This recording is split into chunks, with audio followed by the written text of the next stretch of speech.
Estamos en el segundo día de celebración del Día Internacional de la Matemática y iniciando los coloquios del departamento, hoy día con la charla nacional de definición del operador resolvente de nuestro colega Aldo Pereira.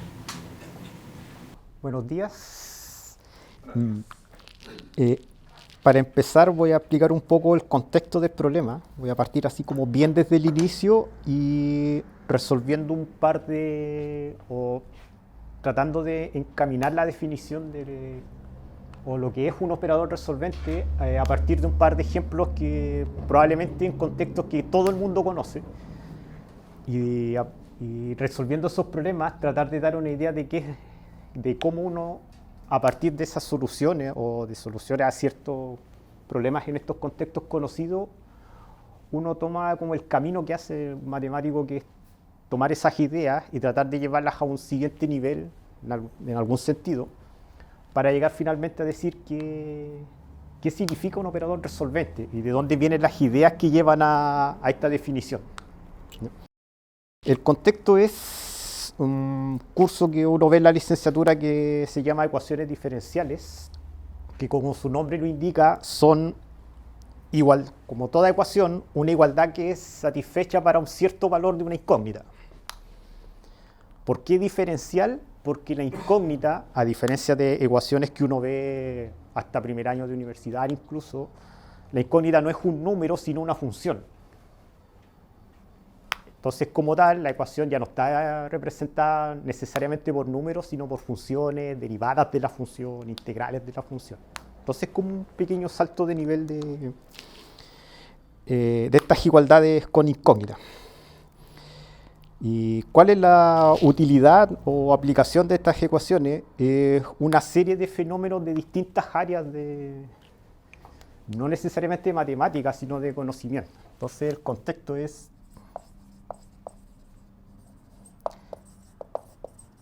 ecuaciones diferenciales, cuya utilidad refiere a analizar fenómenos de la física, biología, economía incluso, entre otras. ¿Bien? ¿Qué es lo que trata de hacer estas ecuaciones diferenciales? Son una manera matemática de describir ciertos fenómenos o el comportamiento de ciertos fenómenos en estos contextos, y parte de lo que hace la matemática es analizar estos fenómenos y traducirlo al lenguaje matemático, y eso es en buena medida tomar una ecuación o traducir eso a una ecuación diferencial, resolverla y a partir de la resolución dar una interpretación de vuelta al contexto original desde donde están tomadas estas cosas.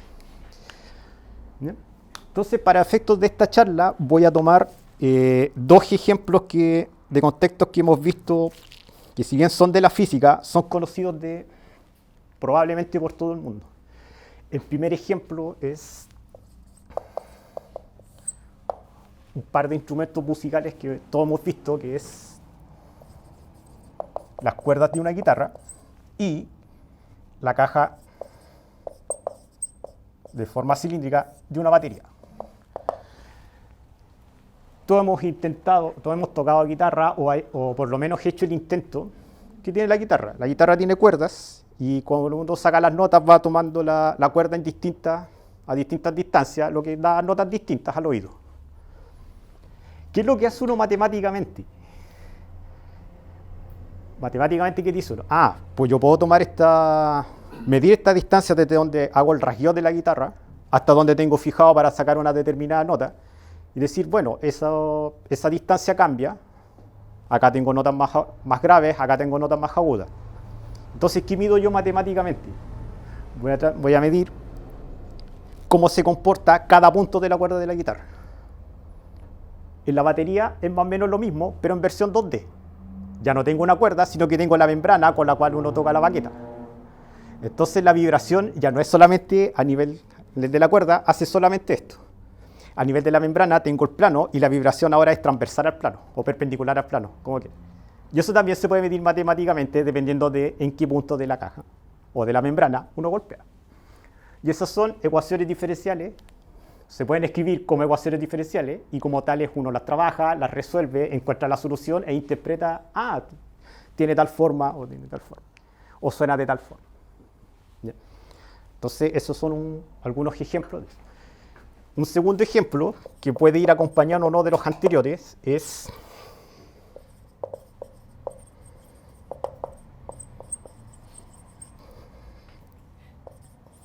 difusión de calor. Todos hemos estado alrededor de la parrilla alguna vez en la vida. ¿Ya?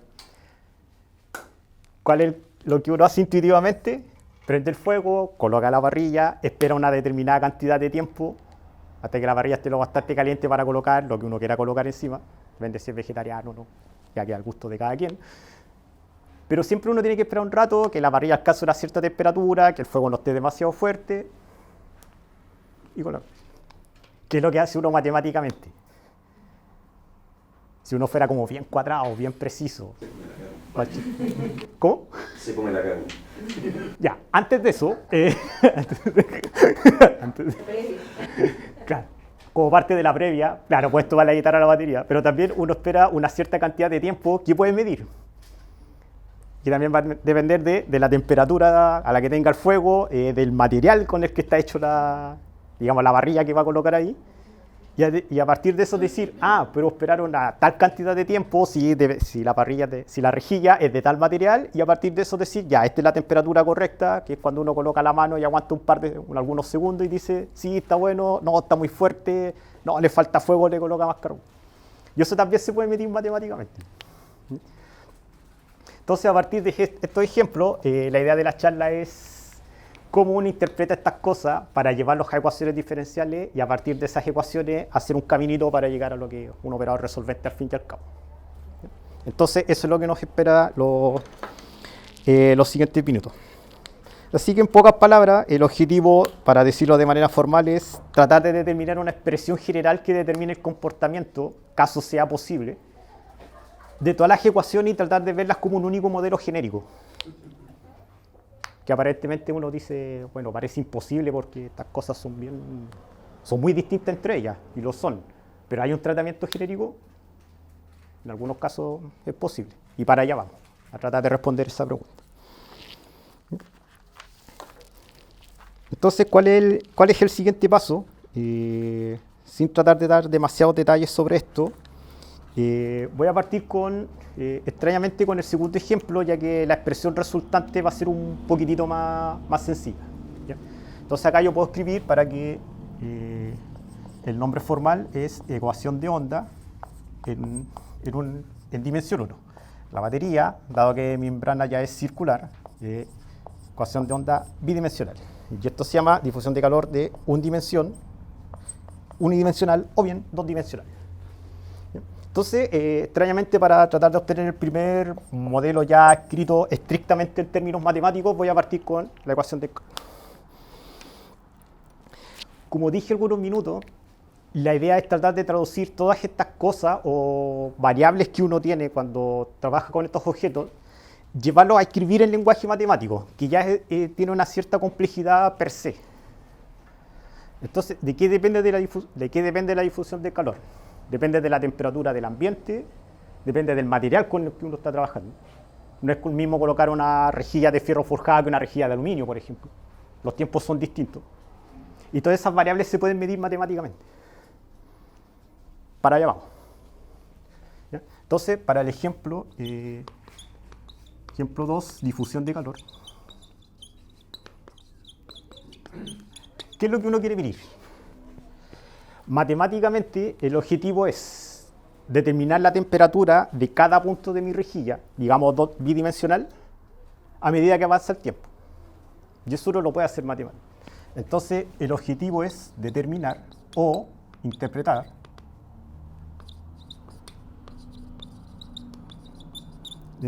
la temperatura de un punto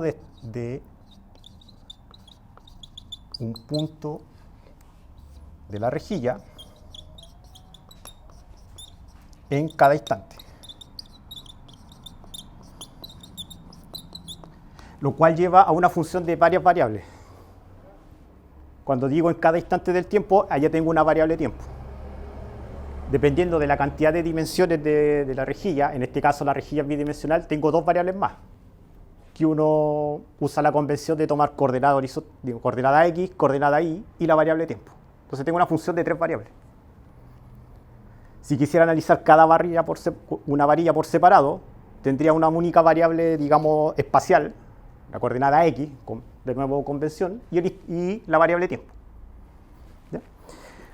Ahora, cómo rayos traduzco todas las variables anteriores en objetos matemáticos? Usando un par de principios físicos. ¿Ya?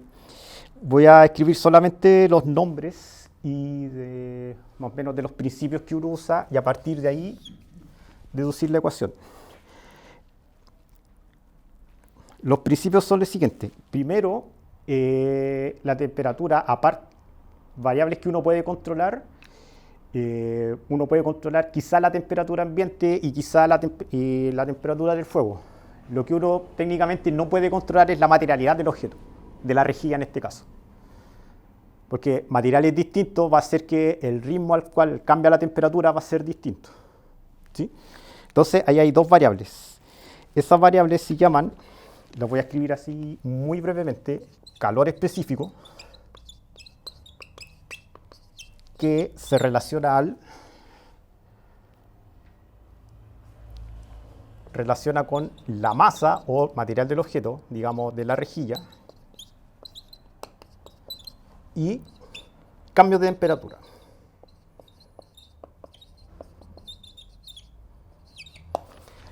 El otro técnicamente se llama conductividad, que refiere a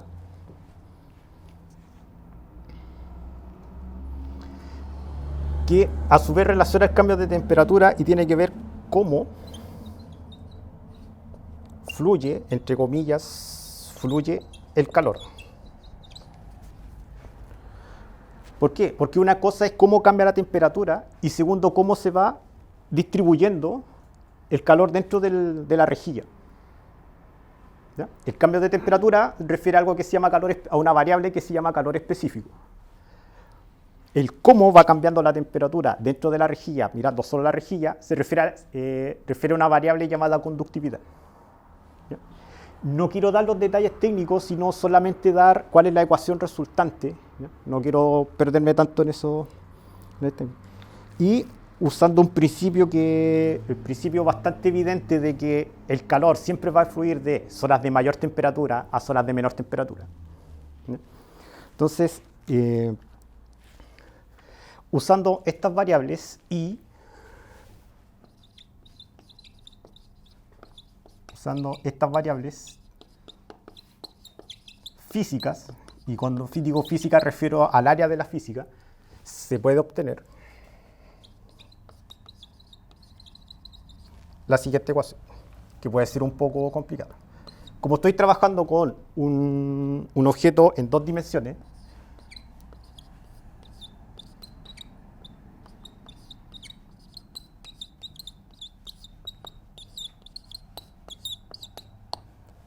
entonces cuando digo determinar la temperatura de un punto de la rejilla en cada instante, esto matemáticamente lo denotamos como la siguiente variable. Notamos, como dije, una función de tres variables, que es la temperatura del objeto en cada punto de la rejilla en un instante de tiempo.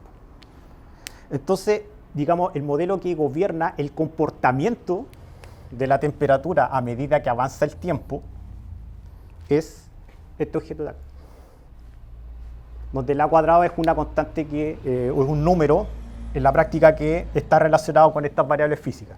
Eso, después de un poco de manipulación y algunos principios de física, uno le permite obtener esto. Si tuviera únicamente una barra, una varilla cualquiera de la rejilla, simplemente tendría ese término, porque tengo una única variable espacial. Entonces, ese es como el primer modelo con el que uno trabaja para este tipo de cosas. Eso es con una fuente de calor fija. ¿Qué pasa si la fuente de calor es variable? ¿Qué pasa si la fuente de calor es variable? Eso se puede ver se podría ver reflejado en el hecho que en general las ecuaciones diferenciales, sean del tipo que sean, nunca andan solas. Siempre tienen una o más de una condiciones de borde o condiciones iniciales. Entonces, si la fuente de calor es variable, eso probablemente no se vea reflejado en términos adicionales que van a aparecer acá, sino en tipos de condiciones de borde o condiciones iniciales que van a ser funciones y no van a ser necesariamente constantes, sino funciones que van a referir a la variabilidad de la temperatura inicial. Porque si es fija la temperatura inicial, la temperatura, digamos, del fuego no va a cambiar. Pero eso en general no pasa, porque se pierde calor, a veces uno coloca calor adicional, entonces no es variable. Entonces lo que uno dice, la condición inicial no está dada por un número, sino por algo que aproximadamente sea una función que regule a su vez cómo es la temperatura que refiera únicamente a la temperatura del fuego. Entonces lo que uno escribe aquí es, en algunos casos, más condiciones iniciales que refieren a la fuente de calor, o de borde, que refieren a la materialidad del objeto, al tamaño de la arcilla, etcétera, etcétera. Entonces, estas condiciones iniciales de borde pueden estar referidas a esto, o a las mismas condiciones del ambiente donde que uno, digamos, al aire libre. No es lo mismo tener algo al aire libre en un espacio cerrado, etcétera. Entonces, eso se ve reflejado aquí. Y ese es el primer ejemplo más o menos terminado. Ahora voy a trabajar con más o menos hacer las mismas deducciones para ecuaciones de onda en una dimensión o en dos dimensiones, y sorprendentemente el resultado no es tan diferente. Cuando digo resultado, el objeto con el que uno trabaja, en este caso la ecuación, no es demasiado distinto. Y vamos para allá. Entonces ahí necesitamos otros principios, ya que las vibraciones, en general, vibraciones mecánicas no están regidos por los mismos principios que están acá, sino por sus propias leyes, y por lo tanto tienen sus propias expresiones para ser descritas. Entonces voy a borrar aquí y acá.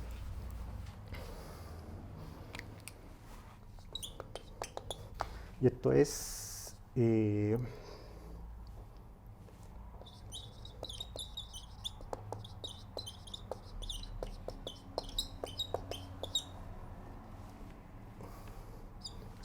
entonces voy a describir también brevemente cuáles son las leyes o las suposiciones que uno va a hacer al respecto. ¿Ya? Y aquí de nuevo también voy a definir cuál es la función objetivo, y aquí el objetivo es gobernar o determinar el desplazamiento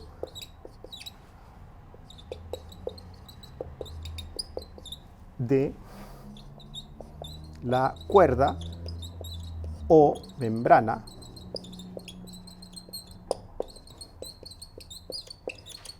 en cada instante.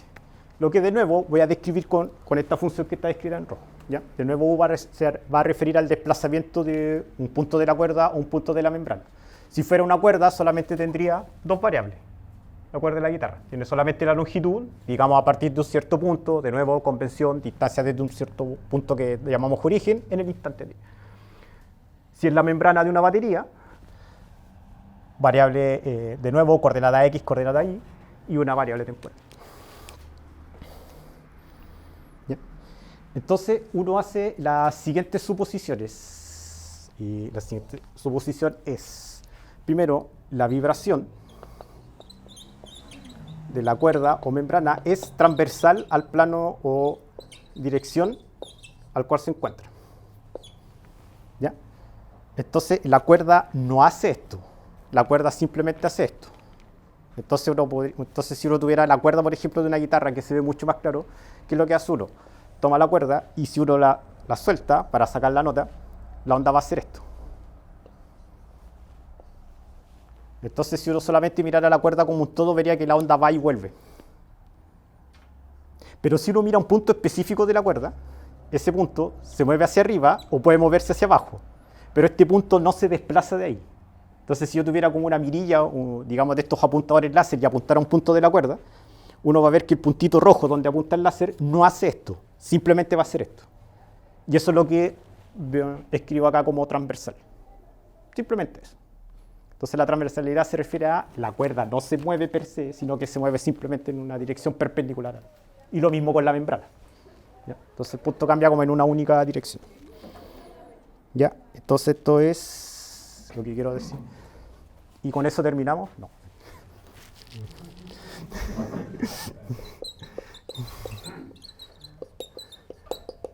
Cada punto tiene una posición constante en el tiempo.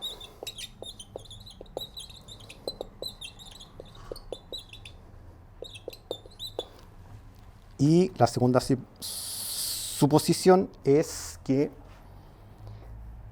tal vibración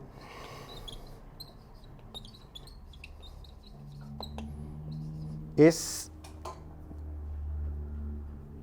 no es consecuencia, sino se debe únicamente a la fuerza de tensión.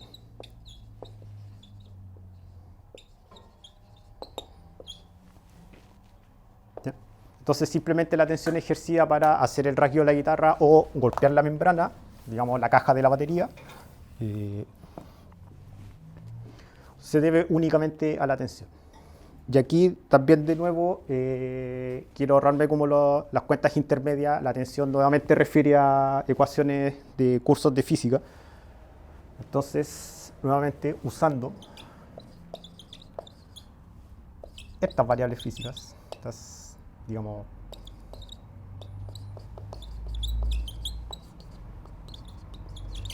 físicas, tenemos para el caso unidimensional, tenemos c cuadrado por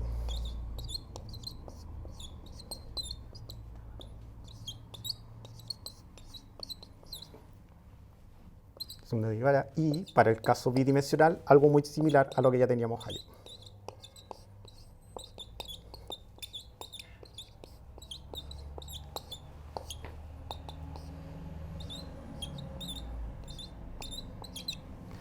Y aquí es donde empiezan a aparecer cosas un poco extrañas, pero al mismo tiempo no.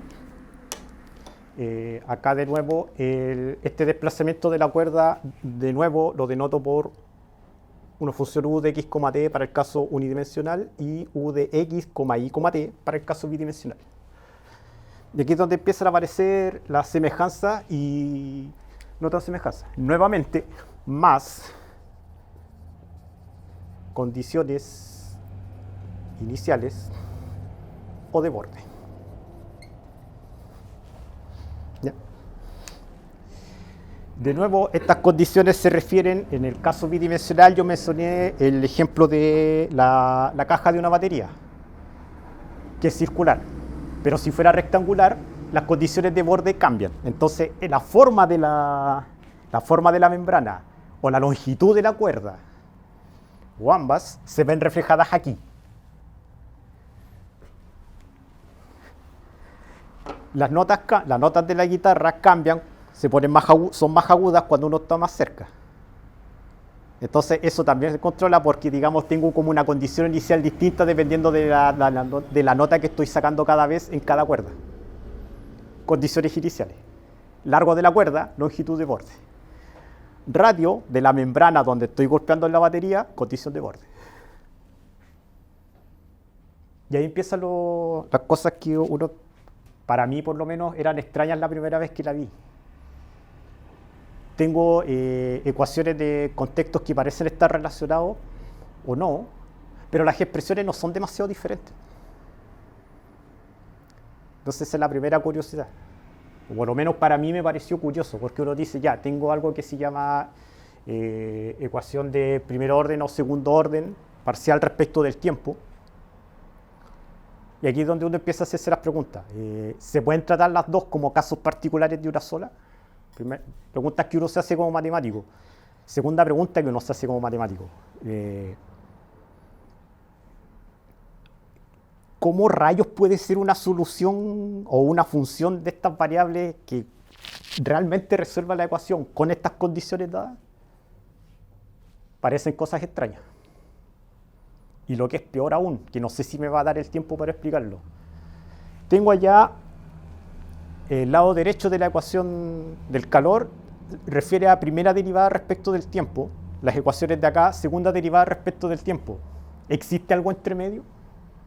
Y si existe algo entre medio, ¿tiene alguna interpretación de mundo real?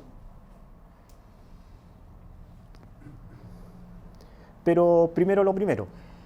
Tenemos estas cosas, tratemos de ver si tienen alguna solución o cómo se comportan estas soluciones para llegar al objetivo que es mostrar qué es realmente un operador resolvente o cómo se ve reflejado a partir de los ejemplos. ¿Ya? Entonces, por ahora voy a borrar solamente la parte de difusión de calor y dejar las ecuaciones para ver qué es lo que realmente uno hace para trabajar. ¿Ya?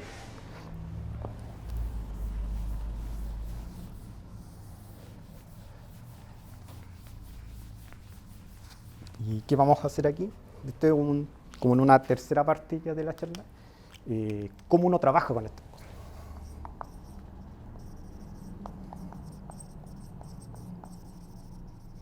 ¿Cómo trabajamos o resolvemos tales ecuaciones?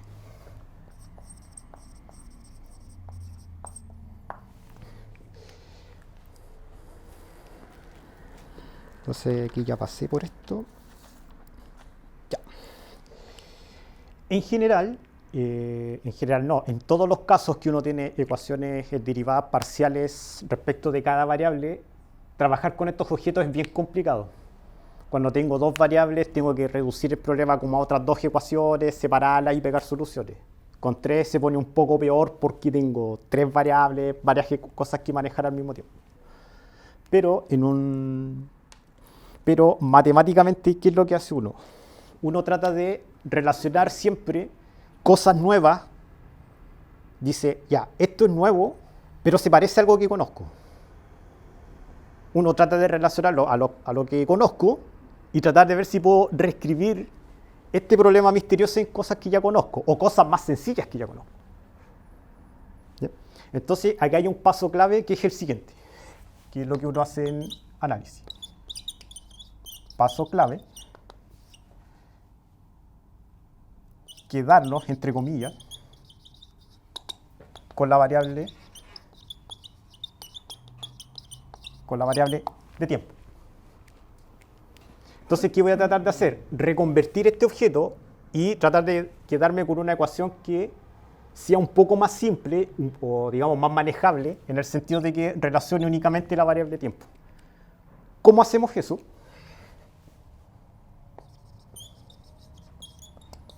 Considere una transformación que está dada por la siguiente. Tengo una transformación, la voy a llamar A, que toma una función U y haga lo siguiente con esta función. Sabe que su función tiene varias variables, las mismas variables de los problemas originales, y haga esto.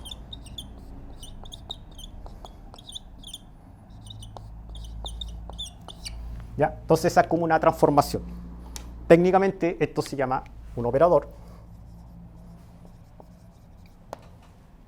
Sí, es como una función que toma funciones, por decirlo de alguna forma. Vive en un cierto lugar, no voy a dar los detalles, estaría un buen rato tratando de definir simplemente viendo que ese objeto está bien definido. Ya, pero ¿qué gano con esto? Consecuencia. ¿Cuál es la consecuencia? Tengo una manera más manejable de reducir la ecuación, porque todo esto que está definido por mi objeto operador, lo permite resolver de una manera más sencilla. Entonces, la ecuación del calor queda reducida a operador aplicado U, y esa es la gracia de quedarse solamente con la variable temporal.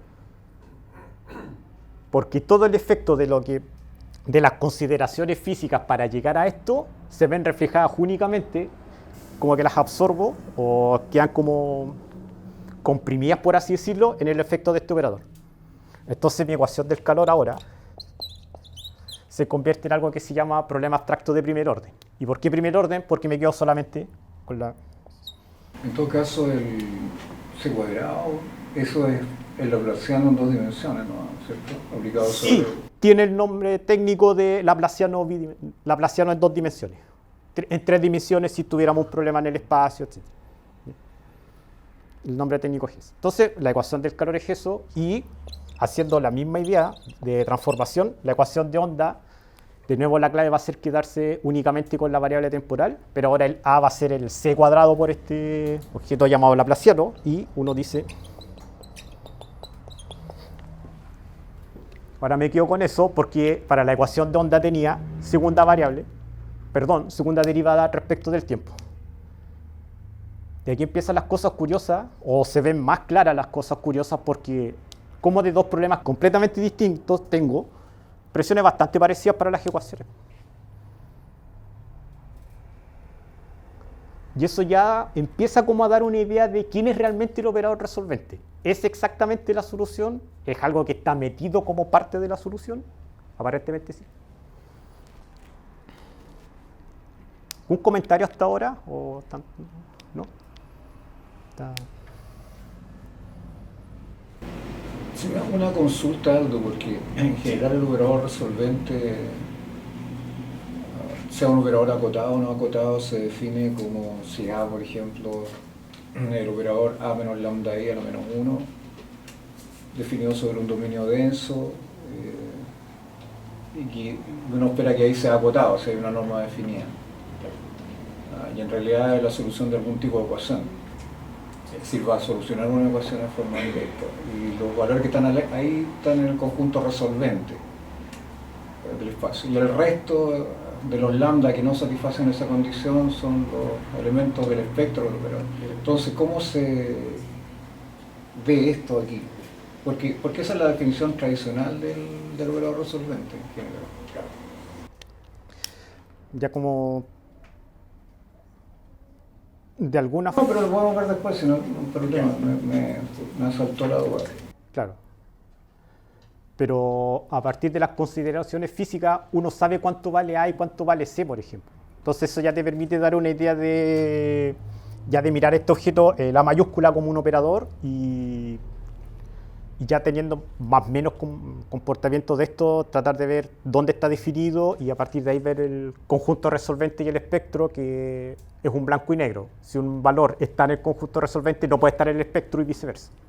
El espectro a su vez tiene una separación. Lo otro que tú, esa ecuación de segunda la puedes resolver por separación de variables, considerando que la función U tiene la solución es de la forma, una función que depende solo de t y la otra es parcial. Sí. Después pones las condiciones de borde y te sale, desacoplas esa ecuación de ahí. Claro. Y de hecho te viene a quedar un conjunto de ecuaciones de valores propios. Entonces ahí es más fácil ver la resolvente, porque es un operador y es un problema de valores propios inmediatos. Entonces al tiro podrías calcular resolvente, espectro, conjunto resolvente, bueno, no sé. Sí, esa era una posibilidad que tenía para seguir, como intentar mostrar cómo resolver la ecuación, pero pienso que podría ser un poco pesado porque quiero más que nada mostrar qué es un operador resolvente y si me queda tiempo mostrar el desacople, que muestre el valor lambda para tratar de cómo se ve también en términos de valores propios, conjunto resolvente y espectro. Pero quizás es como un objetivo quizás más aterrizado. No sé. Entonces, ¿cómo sigue esto? Entonces, parte de encontrar la solución de la ecuación pasa por encontrar una función que tenga este comportamiento. ¿Cuál es el caso más? Y aquí viene de nuevo relacionarlo con cosas que se conocen. ¿Cuál es el caso más sencillo de un operador A que toma una función? Llevarlo a un múltiplo de la función. Entonces que el A signifique básicamente multiplicar por un número. Entonces uno dice, ya, pero si mi operador en el caso más sencillo hace eso, estoy resolviendo una ecuación, una función cuya primera derivada sea como un múltiplo, una cantidad de veces ella. ¿Será conocido? Y lo mismo acá. ¿Son cosas que uno conoce? Aparentemente sí. Entonces, una manera también de colocarle un contexto histórico a este tipo de cosas es qué es lo que estamos buscando y cuáles son las soluciones.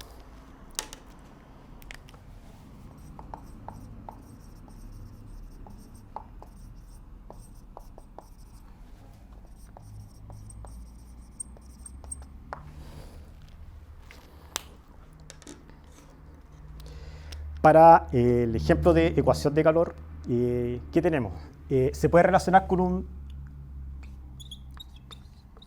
el siguiente problema planteado por Cauchy hace unos 200 años, que era el siguiente. Determinar, bueno, no lo escribió exactamente así, pero ya en notación de matemática siglo XXI se puede escribir como sigue. Funciones tales que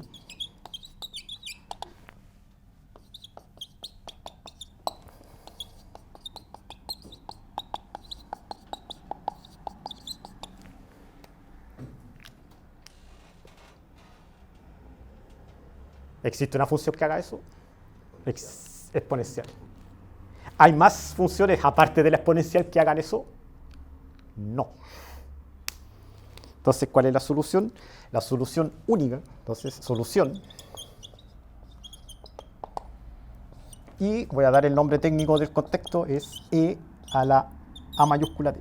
Voy a poner un B mayúscula, denotando el B como el efecto del operador, que es multiplicar por este número B. ¿Ya? Esa es la única solución a este problema.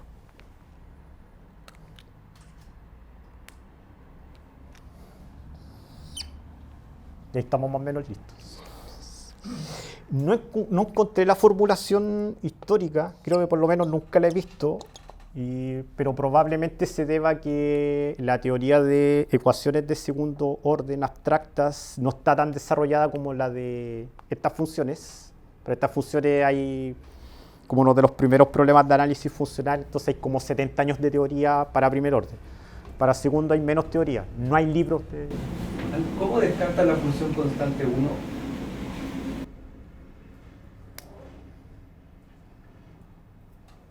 ¿Acá? En la FIT. Porque la función constante 1 evaluada en cualquier cosa da 1 y también satisface la otra regla. Entonces quizás hay una condición extra, ¿no? Con B elevado a 0. O sea, el B igual a 0. B igual a 0, ya, ok, de acuerdo. Perfecto. B en general vive los reales. B igual a 0 caso particular. Que es como la exponencial de 0. Ya. Entonces uno dice, bueno, ¿existe esto para segundo orden? Que es nuestra segunda ecuación. El problema es que para ecuaciones de segundo orden, esto ya no se cumple exactamente igual. Entonces tiene como su propia, digamos, formulación alternativa, por así decirlo. Esto de ahí. Y aquí la estructura de la función cambia un poco. La condición que uno le pide ahora es la siguiente.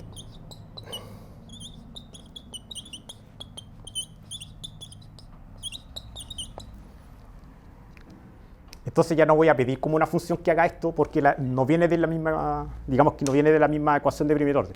Para el segundo orden le voy a pedir a la función que haga eso, aparte de pi de 0 igual a 1. ¿Cuál es la única solución en el caso real?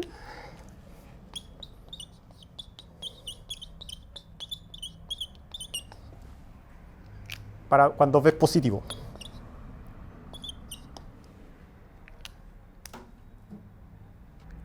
Es un poco latero de verificar, pero está supeditado al signo ahora del...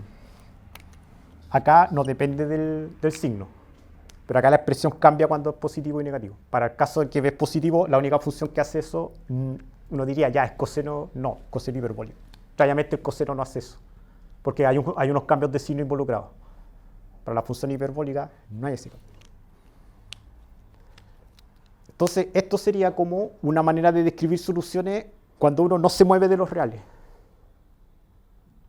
Entonces, es como una solución, o digamos como un primer objeto, o un primer ejemplillo así muy pequeño de operadores resolventes.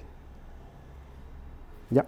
Entonces, el operador resolvente no es exactamente la solución, sino los objetos descritos para dar la solución del problema. Dicho en otras palabras, la solución está descrita en términos de un operador de operadores resolventes. Entonces, eso me resuelve una parte del problema, pero si yo quiero volver a la ecuación completa, esto no va a aparecer solo, va a aparecer acompañado de otras funciones que van a referir a las variables, digamos, de espacio, digamos, variable X y variable Y. Y ahí es donde aparece lo que decía Marco hace unos minutos. Si uno quiere resolver esa ecuación por completo, ahora que ya tengo claro un comportamiento para la parte temporal, ya refiere a considerar que la función es un producto de funciones en cada variable por separado, y ahí aparecen algunas complicaciones técnicas. Lo voy a explicar acá un poco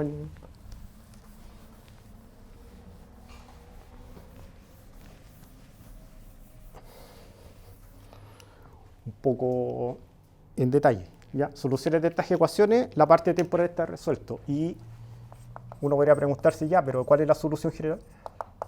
Y cuando digo general, de mi ecuación completa. Y aquí de nuevo hay un paso clave. ¿Cuál es el paso clave?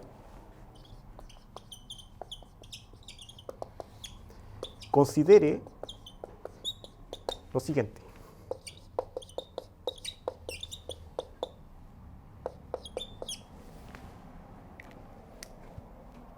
Desacople. Esto técnicamente tiene el nombre de desacople. ¿Cuál es la consecuencia? Esta ecuación se convierte en tres ecuaciones, una para la variable X, una para la variable Y y una para la variable T. La solución para la variable T está relacionada con lo que está descrito acá, con para las variables X e Y hay que suponer una cierta igualdad, lo cual convierte el problema, para gente que ya conoce algo de álgebra lineal, se convierte en un problema de valores propios, de ver para cuáles valores, valga la redundancia, de estos valores propios, existen soluciones y esto se convierte en algo que se llama técnicamente una serie de Fourier. No voy a escribir el término general. ¿Ya? Esto se llama separación de variables.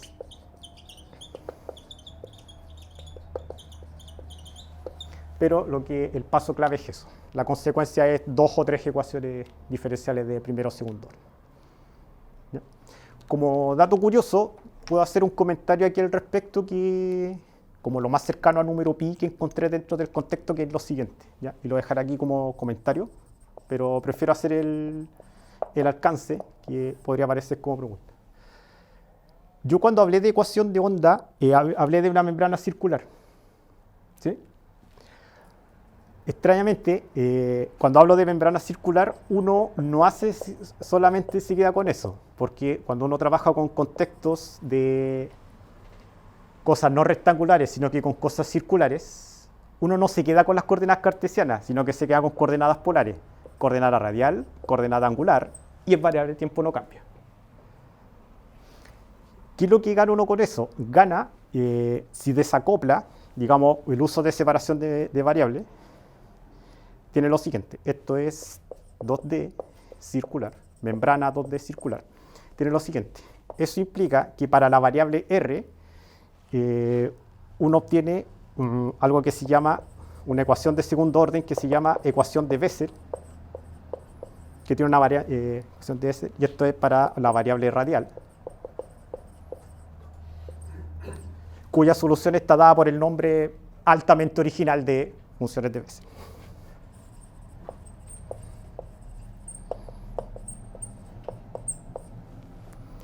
Dato anecdótico de las funciones de Bessel, y esto es n mayor o igual a 0, 0, 1, 2, etc. Y aquí es donde empiezan a aparecer cosas mágicas de la matemática que uno dice, ¿cómo es posible que ocurra esto? Y voy a dar solamente el alcance. La gráfica de cada una de estas funciones de Bessel es una onda que se va como achicando, que se va haciendo de menor amplitud a medida que R se hace grande. Pero el comportamiento más extraño es que la distancia entre dos puntos consecutivos para el cual la función se hace 0 tiende a pi a medida que R se hace grande, independiente del valor de n. En términos de, esto es como el paréntesis dentro del tema. ¿Ya? La gráfica de la función es, por lo menos de la 0 que la tengo como más en mente, es como eso. Entonces puede tomar valores positivos o negativos. Y la parte simpática o mágica, si se quiere, es que la distancia entre estas cosas se va haciendo pi a medida que, como que tiende a pi la diferencia entre dos puntos consecutivos para el cual la función vale. La primera vez que lo vi fue como magia negra, pero no, estas cosas realmente suceden. ¿Ya? Pero ese era como solamente el paréntesis y de nuevo dejar la redundancia. La solución general son funciones de cada una de las variables escritas como serie de Fourier, haciendo un tratamiento de valores propios. Entonces, ¿qué es lo que tenemos? Tenemos una manera de describir soluciones generales y tenemos estos objetos que son operadores que son primeros ejemplos de operadores resolventes. Entonces, esto hasta aquí da como una expresión de la solución general de las ecuaciones de onda y ecuación de difusión de calor. Pero de nuevo, esto es matemática. ¿Puedo describir esto en un contexto más general? Sí puedo.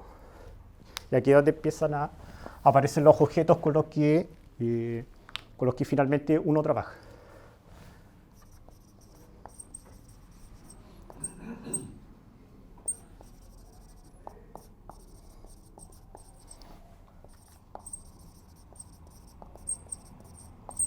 ¿Generalidad?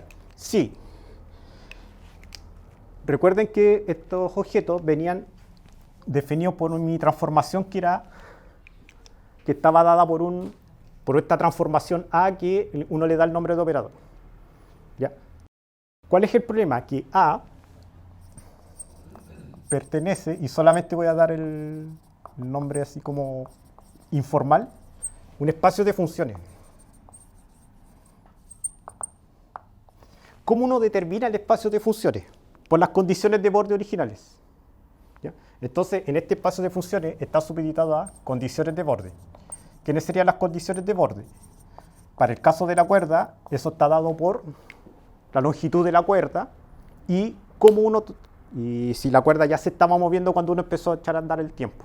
Condiciones iniciales y de borde. Para el caso de la membrana circular, ¿cuál es? Está supeditado al radio y qué tan fuerte o con cuánta frecuencia uno golpea, que también está incluido dentro de las condiciones de borde. Eso permite determinar un ente abstracto, y no quiero dar el nombre, que es un espacio de función. ¿Cuál es el problema? Para la ecuación del calor yo tenía una exponencial. ¿Tiene sentido definir una exponencial de un operador, dado que vive en un espacio de funciones? En general no. Si aquí ya no se puede, con mayor razón, estas cosas no se pueden llevar tal cual a un contexto más general.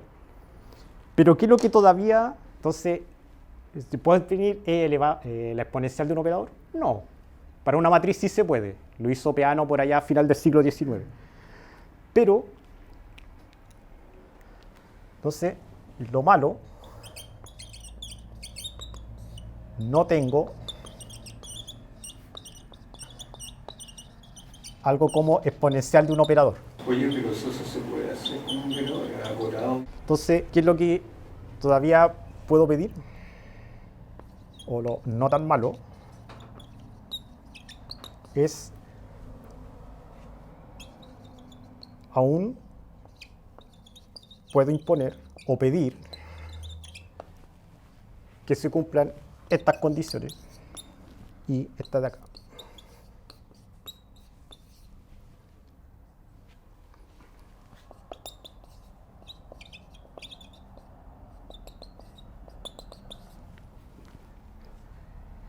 Y a esos objetos que cumplan con estas cosas los voy a dar como el nombre más general, que es para objetos que viven en espacios de funciones. Entonces, esos son mis como ejemplos, los ejemplos que yo les doy de operadores resolventes. Para el caso de primer orden, digamos,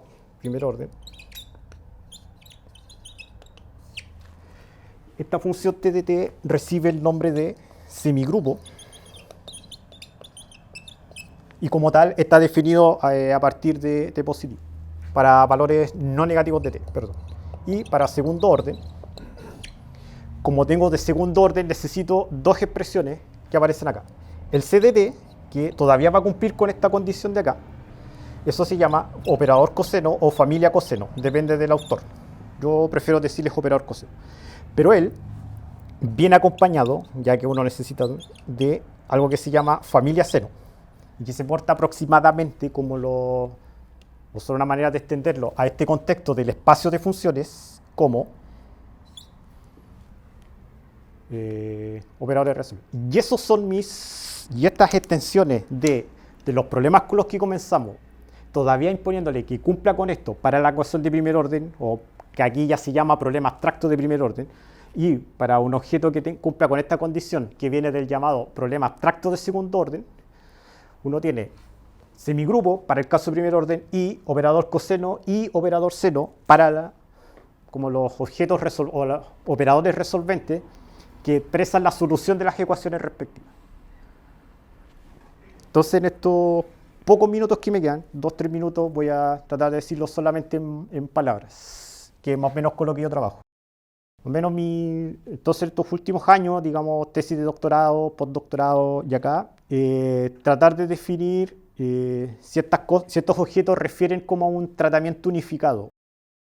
En general existe, pero uno no parte con las ecuaciones que ustedes vieron, sino con, entre comillas, con algo llamado la versión integral. Entonces ahí uno como que separa la solución débil de la solución fuerte. Débil no en el sentido dual, sino débil en el sentido de que no es diferenciable. Entonces es como una definición intermedia de débil, ¿no? Porque uno siempre cuando habla de algo débil refiere como un comportamiento en un dual o como una imagen. Pero este es como débil en el sentido de que no necesariamente es diferenciable. Entonces me quedo como con la integral con la versión integral de la ecuación. Y como las ecuaciones terminaron siendo en algún momento similares, entonces uno dice que es el operador resolvente. Es como el nombre genérico de semigrupo, coseno y seno. En algunos contextos, como difusión cuando el medio no es liso, cuando no es, digamos, homogéneo o es poroso, aparecen cosas que están como al medio. ¿Qué quiero decir con al medio? Que no es solamente primer orden y segundo orden. Hay un orden que es como un número no entero. Y existen expresiones existen unos objetos otros operadores resolventes que se llaman resolventes fraccionarios porque vienen del orden, digamos, fraccionario, valga la redundancia, de la ecuación. Y la idea es como, aparte de los semigrupos, no se conocen muchas propiedades de coseno y seno. Por ejemplo, bajo qué condiciones hay compacidad, continuidad uniforme, son cosas que no se conocen para todas las familias, salvo para semigrupo, que está como más o menos bien trabajado y hay bastante gente. Entonces hay como muchos problemas aún por resolver. Teorema espectral existe solamente para semigrupos y cosas que son variantes de semigrupos y diría familia coseno. Entre medio no se sabe nada, no hay como ningún avance en 30 años, diría, entre otros resultados. Estas cosas yo las trabajé para el caso real continuo, digamos caso continuo. ¿Se pueden hacer estas cosas en discreto? Sí, es súper delicado y existe como más o menos una definición de operadores en otros contextos y de nuevo trabajando con expresiones que uno les pide cierto comportamiento, que ya no está supedido. El caso discreto en general, esto y esto no lo tengo, entonces tengo que caminar como en sentido contrario, pedirle otras propiedades para tratar de tener esto o cuándo lo puedo tener. Y eso es como actualmente mi tema de trabajo como en genérico. Entonces la idea era como para cerrar, tomar de contextos conocidos y ver hasta dónde uno llega o hasta dónde se llega hasta ahora y con los objetos con los que uno seguía trabajando y tratando de descubrir cosas en el tiempo. Entonces lo voy a dejar hasta acá, mostrando como los objetos resolventes y se agradece la atención. Agradezcamos algo entonces.